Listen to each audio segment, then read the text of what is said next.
तो नमस्कार बच्चों। मैं आपको बता दूं कि मेरी ये नवोदय विद्यालय की जो सीरीज चल रही थी जिसमें हम एंट्रेंस एग्जाम के बारे में पढ़ने की कोशिश कर रहे हैं।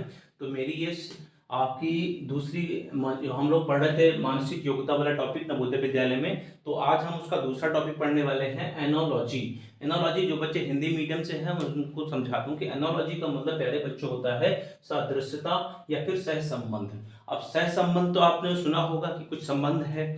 तो संबंध देखो बच्चों आकृति में होगा। हम लोग पढ़ाई कर रहे हैं, इस तरह आकृतियां हैं, मैं भी आपको डिटेल में समझाऊंगा कि संबंध का मतलब क्या होता है। सरल शब्दों में समझो कि संबंध का मतलब ये है कि जैसे ये आकृति बनी हुई है तो इसका इससे जो संबंध होगा उसका उस इस आकृति से वही संबंध होगा और इस आकृति को आपको बताना होगा। मतलब समझे कि ये आकृति से एक संबंध आपको बता दिया जाएगा, आपको बता दिया जाएगा।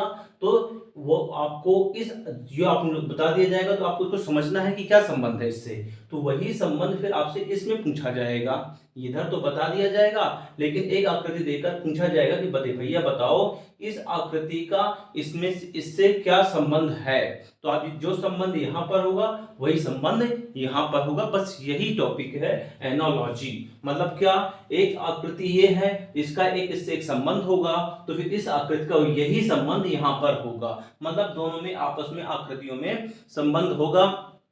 आपको समस्या आकृति दी जाएगी और फिर आपसे चार ऑप्शन दे दिए जाएंगे, पूछे जाएंगे बताओ भैया इसमें कौन सी आकृति आएगी। तो प्यारे पेरेंट्स जो लोग अभी अपने बच्चों की तैयारी करवाना चाहते हैं तो इस वीडियो को जरूर से देखें आप लोग भी और अपने बच्चों को फिर पढ़ाने की कोशिश करिए। चलिए सुनिए, एक चीज और समझिए कि जो समस्या आकृति होती है, मैंने अभी आपको बताया जो संबंध होता है वो संबंध कैसे होगा। आपको बता दें कि जो संबंध होगा, आपको जो समस्या आकृति यहाँ पर दी जाएगी, इस तरह की आकृति दी जाएगी, उनमें एक प्रॉपर संबंध होगा। ये बात आपको जानना होगा। सर हम ये बात जानेंगे कैसे कि इनमें क्या संबंध है? इसके लिए कुछ दो तीन कॉन्सेप्ट है। ये कॉन्सेप्ट आप दिमाग में बसा लेना और फिर प्रैक्टिस करना। जब प्रैक्टिस करोगे, प्रैक्टिस तो मैं आपको अलग से वीडियो करवाऊंगा उसमें, तो आप जब प्रैक्टिस करोगे ना तो फिर आपको समझ में आ जाएगा कि ये एनालॉजी वाला टॉपिक क्या होता है। तो संबंध कैसे होगा प्यारे बच्चों?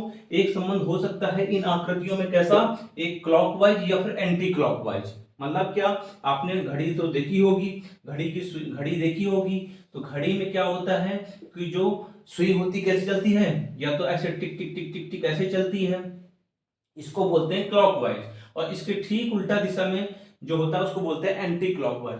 मतलब ये जो आकृति होगी या तो ऐसे घूमेगी या फिर ऐसे घूमेगी। एक संबंध ऐसा हो सकता है, एक संबंध क्या हो सकता है, जोड़ का या घटाव का।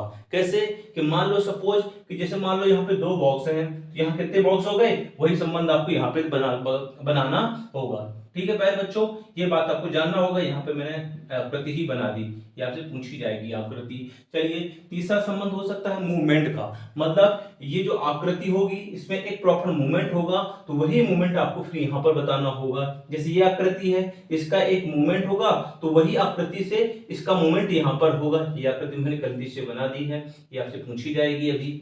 ठीक है प्यारे बच्चों, तो इस तरह से संबंध क्या हो सकता है विस्थापन का। मतलब एक एक जो आकृति है एक स्थान से दूसरे स्थान में कैसे विस्थापित हो जाएगी, तो विस्थापन होगा। तो वो संबंध आपको देखना पड़ेगा कि एक आकृति दूसरी आकृति से किस तरह से विस्थापित हो रही है, तो सेम आकृति आपको आंसर में बताना होगा। चलो शुरू करते हैं, समझते हैं। ये बेसिक कॉन्सेप्ट है जो आपको जानना चाहिए कि मूवमेंट कैसे कैसे होते हैं। जब आप बार बार प्रैक्टिस करोगे ना, practice makes man a perfect. बिना प्रैक्टिस के आप लोग सॉल्व नहीं कर पाओगे, ना ही आपकी स्पीड बढ़ेगी। तो ये तो मैं आपको कॉन्सेप्ट बता रहा हूँ। अगले लेक्चर में जिसका पार्ट 2 लेकर आऊंगा उसमें मैं आप लोगों को इसकी प्रैक्टिस के लिए बहुत सारे क्वेश्चन कराऊंगा, साथ में क्वेश्चन दे भी दूंगा ताकि आप लोग घर में खूब प्रैक्टिस करना। जब प्रैक्टिस करोगे ना तो फिर आपको समझ में आ जाएगा अरे ये टॉपिक तो बहुत सरल है, हम बहुत आसानी से कर सकते हैं। तो चलो एक एक क्वेश्चन भी समझ लेते हैं, कुछ उदाहरण देखते हैं। देखो मैंने बताया कि आप जो ये संबंध कैसे होंगे, ये चार तरह के संबंध होंगे। अब देखना एक अच्छा ये जो टॉपिक है ना एनालॉजी वाला टॉपिक में, हम क्वेश्चन को 4-5 पार्ट में डिवाइड कर देते हैं। किस तरह क्वेश्चन, एक क्वेश्चन बनता है आकार में परिवर्तन वाला। मतलब आकार में, जैसे देखो समझो बात को, जैसे ये है, ये क्वेश्चन ये देखिए एक रेखा खींची है, हाफ सर्कल बना हुआ है। तो अब गौर से देखो यहाँ पे कैसा संबंध हुआ, किस तरह चेंज हो गई आकृति। ये एक रेखा तो यहाँ बनी है, लेकिन ये रेखा यहाँ पे जो सर्कल है वो उल्टा हो गया। हुआ कि नहीं हुआ। साथ में क्या चेंज हुआ, यहाँ पे ऐसे रेखाएं आ गई। तो बताओ, हमने ये संबंध इसमें देखा, तो यही संबंध इसमें हमको बताना कैसे होगा।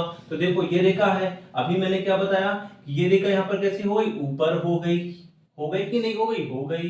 और ये बॉक्स कैसे हो गया, अभी ये कहां पर है, नीचे है, तो ये कहां हो जाएगा, ऊपर। क्यों, क्योंकि यहाँ पे भी ऊपर था, यहाँ नीचे हो गया, तो यहाँ पे क्या होगा, यहाँ नीचे है तो यहाँ ऊपर हो जाएगा। साथ में क्या हो जाएगा, ऐसी रेखाएं खींच जाएंगी। तो 4 ऑप्शन मिलेंगे, उनमें से एक ऑप्शन ये जरूर होगा और यही आपका आंसर होगा। चलो दिशा में परिवर्तन वाला क्वेश्चन एक कर लेते हैं। जैसे मैंने दिशा में परिवर्तन मतलब कैसा है, ये क्लॉकवाइज या एंटी क्लॉकवाइज वाला परिवर्तन। अच्छा समझो बच्चों, देखो यहाँ पे क्या होता है, यहाँ पे ये इसका इससे जो संबंध है, हमें इसका ये संबंध बताना है। यहाँ पे क्या आएगा, तो गौर से देखो ये बॉक्स है, बॉक्स में रेखाएं कैसी खींची हुई हैं, ऐसे हॉरिजॉन्टल रेखाएं खींची हैं यहाँ पे। लेकिन इसमें क्या संबंध हो गया, इसमें क्या हुआ, वर्टिकल लाइन। वर्टिकल मतलब सीधी लाइन, है ना, खींच गई इसमें। तो यही संबंध यहाँ पे हमको करके बताना है। यहाँ पे गोला है, यहाँ पे स्क्वायर था तो स्क्वायर था, तो हमें यहाँ पे सर्कल है तो एक सर्कल बना दो भैया। बना दिया आपने, जी सर बना दिए। फिर हॉरिजॉन्टल लाइन थी इसमें कैसे हो गई, वर्टिकल, है ना। इसमें स्लिप लाइन थी तो इसमें स्ट्रेट लाइन हो गई। यहाँ पे कैसी है, स्लिप लाइन है, जैसे इसमें थी ऐसे इसमें है। हमें बच्चे से इसमें है ऐसे इसमें बनाना है प्यारे बच्चों, ये हो जाएगा आपका आंसर। चलो स्थान में परिवर्तन वाला एक क्वेश्चन कर लेते हैं। बहुत सरल तरीके से समझाता हूं, आप लोग प्रैक्टिस करना। स्थान में परिवर्तन देखो बच्चों, यहाँ पे एक ट्रायंगल बना है कि नहीं बना, जी सर बना है। इस ट्रायंगल को 2 भाग में हुआ है, साथ में 2 डॉट ऊपर है, इतना तो आपको दिख रहा है। अच्छा इसमें इसका संबंध देखो सर, इसमें भी तो ट्रायंगल बना है, लेकिन डॉट देखो कहां हो गया, यहाँ डॉट नीचे है, यहाँ ऊपर था डॉट यहाँ पे नीचे है। अच्छा बाबा, अब क्वेश्चन आंसर पूछा जाएगा, इसमें देखो संबंध क्या है, ये डॉट कहां नीचे है, तो आप कहती आपकी क्या होगी आंसर, ऐसे सर्कल बनेगा। इसको कर दीजिए, जिस तरह से यहाँ पे ऊपर था यहाँ नीचे हो गया, यहाँ नीचे है तो यहाँ ऊपर हो जाएगा। मतलब इससे इसका जो संबंध है, हमें इससे इसका वही संबंध बताना है। मतलब दोनों जिस तरह से इनमें परिवर्तन हो रहा है, वही परिवर्तन हमें यहाँ करके बताना होगा और वही आपका आंसर हो जाएगा। प्रैक्टिस में करवाऊंगा। चलो संख्या में परिवर्तन का एक क्वेश्चन कर लेते हैं। जैसे मैंने अभी बताया, जोड़ या घटाव वाला भी हो सकता है। किस तरह, देखो साहब ऐसा है, ये देखिए खष्टभुज बना हुआ है। खष्टभुज में क्या हुआ, 20 से हमने इसको इनने इसको तोड़ा तो 2 भाग हो गए। एक से कितने हो गए, 2। आप ही बताओ, एक थे, यहाँ कितने हो गए, 2। यहाँ पे कितना है, 1। जब यहाँ 1 से 2 हुए हैं तो बाबा यहाँ पे भी तो क्या होंगे साहब, 2 हो जाएंगे। ये लो हो गए, तो यही आपका आंसर हो जाएगा। चलो एक क्वेश्चन और देखो ये एक रेक्टेंगल बना हुआ है, बीच से रेखा गई हुई है। अब इन्होंने इसका क्या संबंध बताया है कि ये तो सब बना है, लेकिन इन्होंने इस बीच से भी रेखाएं खींच दी हैं। तो देखिए यहाँ पे 2 भाग थे, यहाँ पे बहुत सारे हो गए। बस हमें ज्यादा दिमाग नहीं लगाना है, हमें ज्यादा दिमाग बिल्कुल नहीं लगाना है। ये रेखा, ये परिवर्तन तो हुआ, हाँ साहब इसमें भी हुई परिवर्तन, लेकिन यहाँ पे एक विकर्ण बना दिया गया, मतलब बीच से भी काट दिया गया। बस आपका यही आंसर हो जाएगा। प्यारे बच्चों, इन सब का एक कॉम्बिनेशन टाइप भी होता है, जिसको हम लोग बोलते हैं विविध प्रकार।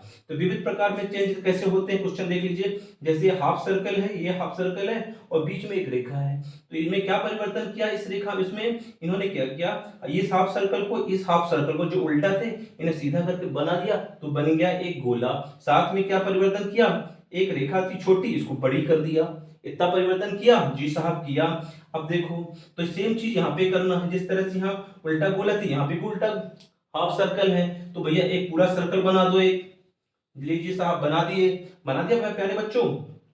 अब आपने बना दिया। अब गौर से देखो, ये रेखा सीधी थी, ये रेखा सीधी है ऐसी, ये रेखा ऐसी है, तो ये रेखा कैसी हो जाएगी प्यारे बच्चों, आपका यही आंसर हो जाएगा। तो ये मैंने जस्ट एक प्रकार बताया, समझाया कि किस तरह से आकृति में संबंध के क्वेश्चन किए जाते हैं, कि इनमें एक संबंध होगा, वही संबंध आपको क्वेश्चन आकृति के आधार पर आंसर निकालना होगा। वो संबंध मैंने आपको बताया। बहुत सारी प्रैक्टिस मैं आपको अगली क्लास में करा के दिखाने वाला हूं, ताकि आप लोग खूब प्रैक्टिस हो जाए, आप आसानी से पढ़ लो। प्यारे बच्चों, जो बच्चे नए हैं वो जान लें कि नवोदय विद्यालय क्लास चल रही है। कोशिश करना कि ज्यादातर बच्चों को इसको शेयर कर देना, ताकि जो बच्चे गांव में रहते हैं, जो पढ़ने में ज्यादा सक्षम नहीं है अभी, जिनके पास संसाधन नहीं है, अच्छी कोचिंग नहीं है, अच्छी बुक्स नहीं है, उन बच्चों तक मेरा ये क्लास पहुंच जाए। चलिए मिलते हैं आपसे अगली क्लास में, तब तक के लिए टाटा बाय, टेक केयर।